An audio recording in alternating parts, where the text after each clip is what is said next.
Have you ever wished that you could just turn off your brain? Or have you wondered why your brain seems to do its best thinking at exactly the moment you're trying to fall asleep? This happens to us all. We lie there in bed staring at the ceiling and we just can't fall to sleep. Instead, your mind thinks this is the perfect time to pull up a conversation from 4 years ago. Something you said, the way it landed. You haven't thought about it in months, or for that matter, in years. But for some reason, now at 11:47 p.m., when all you want to do is sleep, your mind decides to replay the entire conversation as though it just happened. Then it moves on to something you haven't done but need to do, perhaps an important decision you need to make. And you start wondering, what if I choose wrong? So you spend some time running through every possible scenario. You finally decide that you know how you're going to solve that problem. And then you begin to think about what you're going to have for lunch tomorrow. Oh, and you're wondering if so and so from the office will join you. And on and on and on, from one set of thoughts to the next. The funny thing is that we never invite any of these thoughts. And we certainly don't climb into bed deciding, tonight I'm going to review every unsolved detail of my life. It just starts on its own, as it always does. If you've ever laid there wondering why I just can't turn my brain off, I've got some news you might like to hear. First, you should know that you're not doing anything wrong. And you should also know that your mind is doing something that all humans naturally do. Here's the misunderstanding I see consistently, especially among those who practice stilling the mind. And yes, I believe this also. For some reason, we assume that a quiet, still mind is a natural state, and that a super busy, always wandering mind means something has gone wrong. Well, what if I told you that that's backwards? A wandering mind isn't necessarily a malfunction. In fact, wandering is what the mind naturally does. You see, there's a network in our brain that researchers refer to as the default mode network. And it actively often increases when you're no longer focused on an outside task. Now, it doesn't simply switch on and off, but it actively rises and falls depending on what you're doing or where your attention is directed. For example, when you're deeply focused on something like driving through a tricky intersection or having an important conversation or solving a difficult problem, activity in this network generally decreases.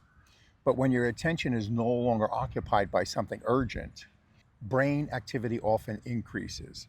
The default mode network is involved in several different processes: remembering the past, imagining the future, thinking about yourself, thinking about other people, and making sense of your experiences. Oh, and the most important thought: what's for dinner? For this conversation, the most important part is what researchers call self referential processing. That's the thinking organized around you, your experiences, your relationships, your choices, and the ongoing stories you tell yourself about who you are. What I did, what did it mean? What does it say about me? Did they misunderstand what I said? Or did I say something wrong? Should I have explained myself? Did I not explain myself? Did I explain myself too much? Why did they make that face?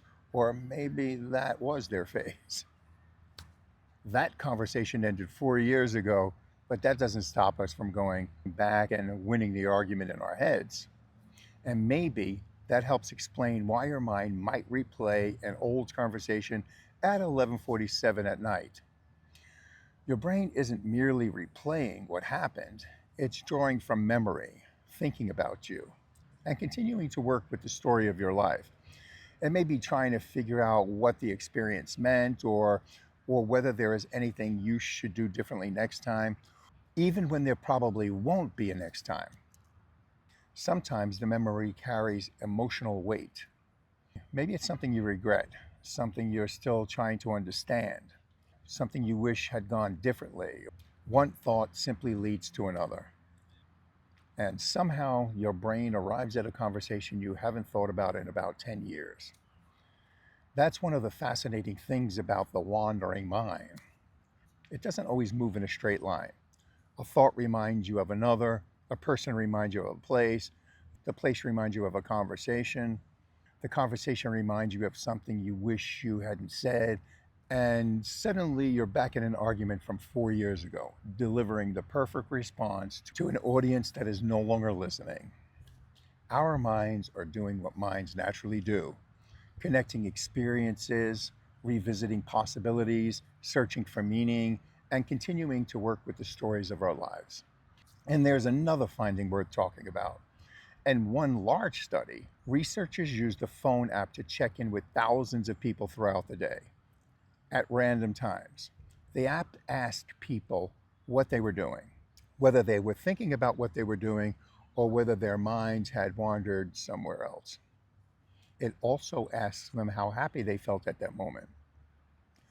This allowed researchers to compare how people felt when they were focused on what they were doing with how they felt when their minds were somewhere else. They found that mind wandering was associated with low reported happiness, even when people were thinking about something natural, not something painful, not something exciting, just something unrelated to what they were doing.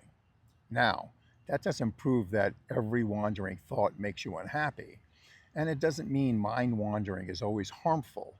It means that being mentally somewhere other than where you are may sometimes come with a cost.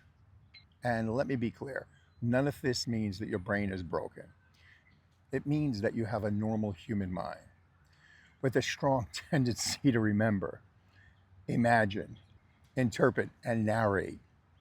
And that inner narrator isn't especially picky about what it narrates. It's where episode 3, Are You Your Thoughts or the One Watching Them, and this episode meet.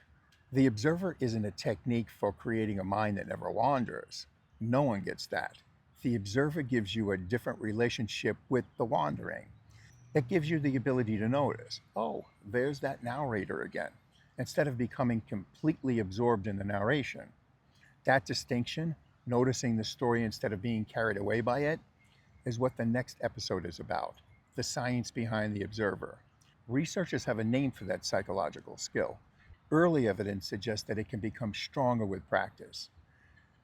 That's genuinely good news for anybody who's felt trapped inside their 11:47 p.m. thoughts. Well, we'll look at exactly what that research shows in the next episode. But for now, here's something you can try. The next time you notice your mind wandering into a replay or rehearsing something that hasn't happened yet, try saying this to yourself gently, the way you would say it to a friend or a child. There's my brain doing what brains do. Not stop it, not what's wrong with me, just there's my brain doing what brains do. Let that be enough for now. Back in episode 2, I said something I meant wholeheartedly. You're not broken, you're becoming.